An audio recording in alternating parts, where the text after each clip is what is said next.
നമസ്കാരം. ശിവരാത്രിക്ക് നാം അവശ്യം ചെയ്യേണ്ട 5 കാര്യങ്ങൾ നമുക്കിന്ന് നോക്കാം.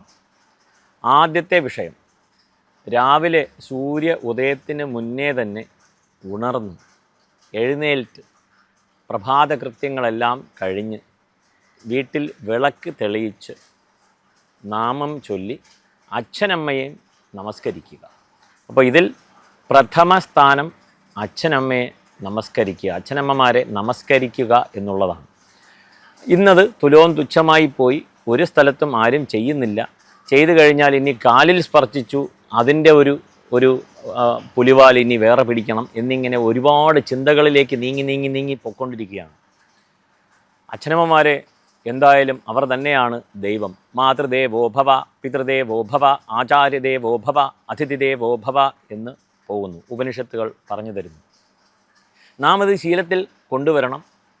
ഇനിയെങ്കിലും നമുക്ക് ശ്രമിക്കാം. ശിവരാത്രി ദിവസമെങ്കിലും, അത്രയും പുണ്യ ദിവസമായ ശിവരാത്രി അന്നേ ദിവസം രാവിലെ നാം ചെയ്യേണ്ടതായിട്ടുള്ള ആദ്യത്തെ കാര്യം അച്ഛനമ്മമാരെ നമസ്കരിക്കുക എന്നുള്ളതാണ്. രണ്ടാമത്തേത് ഇതിനോടുകൂടി തന്നെ നമുക്ക് ചേർത്ത് വായിക്കാം. വീട്ടിൽ വിളക്ക് തെളിയിച്ച്, അതായത് കിഴക്കും പടിഞ്ഞാറും 2 തിരി ചേർത്ത് വെച്ചിട്ടാണ് ഒരു ജ്വാല, അങ്ങനെ ഒരു കിഴക്ക്, അങ്ങനെ പടിഞ്ഞാറ്. സാധിക്കുന്നവർ ഭദ്രദീപം തെളിയിക്കാം. കിഴക്ക്, തെക്ക്, പടിഞ്ഞാറ്, വടക്ക്, കിഴക്ക്, അങ്ങനെയാണ് അതിൻ്റെ ക്രമം. ഭദ്രദീപം എന്ന് പറയും. അങ്ങനെ വിളക്ക് തെളിയിച്ച് പൂജ ചെയ്യാൻ സാധിക്കുന്നവർ പൂജ ചെയ്യുക. ഇല്ലെങ്കിൽ നാമജപം, നമശിവായ ശിവശ്ലോകങ്ങളെല്ലാം തന്നെ ഇന്ന് യൂട്യൂബിൽ ലഭ്യമാണ്, PDF ആയിട്ട് ലഭ്യമാണ്, മലയാളത്തിലും ഇംഗ്ലീഷിലും സംസ്കൃതത്തിലും എല്ലാം ലഭ്യമാണ്. അത് ചെയ്യുക. അത് നോക്കിക്കഴിഞ്ഞാൽ നമുക്ക് ലഭ്യമാണ്, നോക്കി വായിക്കുക. ഇല്ലെങ്കിൽ തന്നെ അത് നമുക്കിന്ന് യൂട്യൂബിൽ പ്ലേ ചെയ്തിട്ട് അതിൻ്റെ കൂടെ തന്നെ നമുക്ക് പറഞ്ഞു പോകാം എന്നുള്ള ഒരു രീതിയും നമുക്ക് അഡോപ്റ്റ് ചെയ്യാം. അങ്ങനെ ഈ ഒരു 2 കാര്യങ്ങൾ, അച്ഛനമ്മമാരെ നമസ്കരിക്കുക, വീട്ടിൽ വിളക്ക് തെളിയിച്ച് പൂജ കഴിക്കുക. മൂന്നാമത്തെ കാര്യം, ക്ഷേത്ര ദർശനം. ശിവക്ഷേത്രം ഏവർക്കും അറിയാം, അതിനെക്കുറിച്ച് പറയേണ്ടതില്ല. ശിവക്ഷേത്ര ദർശനം നിർബന്ധമാക്കുക. അന്നെങ്കിലും നാം നമ്മുടെ മനസ്സ് ശുദ്ധീകരിക്കണം. ശരീരവും മനസ്സും ശുദ്ധമാകും എന്നുള്ളതിൽ തർക്കമില്ല. ആ ശിവക്ഷേത്രങ്ങളിൽ പോകുമ്പോൾ അവിടെയുള്ള ഒരു വൈബ്, പോസിറ്റീവ് എനർജി ഉൾക്കൊള്ളുവാൻ ശ്രമിക്കുക. ശിവക്ഷേത്രത്തിൽ പോയി കഴിയുന്നത്ര പ്രദക്ഷിണം ചെയ്യുക എന്നുള്ള ഒരു വിഷയം ഇവിടെ സ്മരണീയമാണ്. ഏവരും ചിന്തിക്കണം. ഒരുപാട് നേരം പ്രദക്ഷിണം ചെയ്യുക. 3 പ്രദക്ഷിണം ചെയ്താൽ മതിയോ, 12 വെക്കണോ, അങ്ങനെയൊന്നുമില്ല. അങ്ങനെ ഒരു കണക്കുണ്ട്. സാധിക്കുന്നവർ അങ്ങനെ 3, 12 എന്നൊക്കെ മനസ്സിൽ ചിന്തയുള്ളവർ അങ്ങനെ ചെയ്യാം.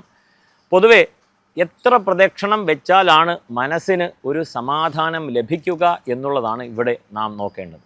ഒരു 10 മിനിറ്റ് 15 മിനിറ്റ് സമയമുണ്ടെങ്കിൽ നമ്മൾ അത്രത്തോളം പ്രദക്ഷിണം വെച്ചുകൊണ്ടേയിരിക്കുക. ഒരു തരത്തിലും ദോഷം വരുന്നില്ല എന്നുള്ളതാണ്. സമയപരിധി കാരണം പല സന്ദർഭങ്ങളിലും നമുക്ക് ഒരുപാട് പ്രദക്ഷിണം വെക്കാൻ പറ്റാതെ വരുമ്പോൾ നാം ചെയ്യുന്ന പ്രവൃത്തിയാണ് ഗണപതിക്ക് 1, വിഷ്ണുവിന് 4, ശിവന് 3, പൊതുവെ എല്ലാ ദേവതകൾക്കും 3 എന്നുള്ള ക്രമത്തിൽ വരാനുള്ള സാധ്യത. അപ്പോൾ അങ്ങനെ മതിയാവോളം പ്രദക്ഷിണം ചെയ്യുക. ശിവക്ഷേത്രത്തിൽ പോയിട്ട് നാമജപം, നമശിവായ, പഞ്ചാക്ഷരി, ശിവ അഷ്ടോത്തരം എന്നിങ്ങനെ ജപിക്കുക എന്നുള്ളതാണ് മൂന്നാമത്തെ വിഷയം. നാലാമത്തെ വിഷയം പ്രധാനപ്പെട്ട ഒരു വിഷയമാണ്. നന്ദി ഏവർക്കും അറിയാം. നന്ദി ഭഗവാനെ കടന്നു വേണം ശിവക്ഷേത്രത്തിലേക്ക് പോകാനായിട്ട്. നന്ദികേശൻ്റെ അടുത്ത് പ്രാർത്ഥിക്കേണ്ടത്, നന്ദികേശ മഹാഭാഗ ശിവധ്യാനപരായണ ഗൗരി ശങ്കര സേവാർത്ഥം അനുജ്ഞാം ദാതുമർഹസി എന്നുള്ള പ്രാർത്ഥനയാണ്. എന്നുള്ള ആ 2 വരി ശ്ലോകം പ്രാർത്ഥിച്ച ശേഷം ശിവനെ കാണുവാനായിട്ട് പോവുക, ശിവസന്നിധിയിലേക്ക് നീങ്ങുക. അവസാനമായി 5ാമത്തേതായിട്ടുള്ള ഒരു വിഷയം, അന്ന് ലഘു ഭക്ഷണം, വളരെ ലഘുവായിട്ടുള്ള ഒരു ഭക്ഷണക്രമം അവരവർക്ക് സാധിക്കുന്ന രീതിയിൽ നടപ്പിലാക്കുക. സസ്യാഹാരമാണ് ഉദ്ദേശിച്ചത്. ഈ ഒരു 5 കാര്യം നാം ഏവരും ചെയ്തുകൊണ്ട് മനസ്സമാധാനത്തോടു കൂടി അന്നേ ദിവസം ശിവരാത്രി വ്രതം പൂർത്തീകരിച്ച് മുന്നോട്ട് പോകണം എന്നുള്ള ഒരു ചെറിയ ചിന്ത ഇന്ന് നമുക്ക് തുടങ്ങാം. സുഭാഷിതത്തിലൂടെ. നമസ്കാരം.